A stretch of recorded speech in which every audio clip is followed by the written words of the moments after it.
আসসালামু আলাইকুম ভিউয়ার্স। আজকে এত সকালবেলা এত কুয়াশার মধ্যে ঠান্ডার মধ্যে আমার মেয়েকে নিয়ে আমি কোথায় যাচ্ছি। অবশ্যই আমার হাতে একটা জিনিস আছে, সেটা দেখে অবশ্যই সবাই বুঝতে পারবেন যে আমি কোথায় যাচ্ছি। এত সকালবেলা আর চারদিকে এত কুয়াশা আর ঠান্ডার মধ্যে আমার মেয়েকে নিয়ে যাইতেই হচ্ছে, না গেলে হবে না, তাই আমরা বাধ্য।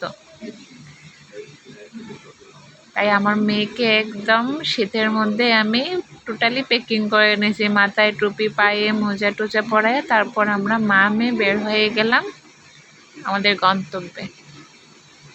জানি না ওইখানে যাওয়ার পর আমার মেয়ের রিয়েকশন কেমন হবে। আল্লাহ তাআলা যেন আমার মেয়েকে ভালো রাখেন, সুস্থ রাখেন। আল্লাহর কাছে শুধু একটাই চাওয়া, একটাই দোয়া। আপনারা এরকম কে কে শীতের মধ্যে কুয়াশার মধ্যে নিজের বাবুকে নিয়ে টিকা কেন্দ্রে যান আর গেছেন আজকে, অবশ্যই কমেন্ট করে জানাবেন। আমি এত ঠান্ডার মধ্যেও, আমার মেয়ের হালকা ঠান্ডা ছিল, সর্দি জ্বর ছিল না, তারপরে গেলাম। টিকা তো দেয়াই লাগে, তাই যাইতেই হবে। সবাই ভালো থাকবেন, সুস্থ থাকবেন, আমার মেয়ের জন্য দোয়া করবেন।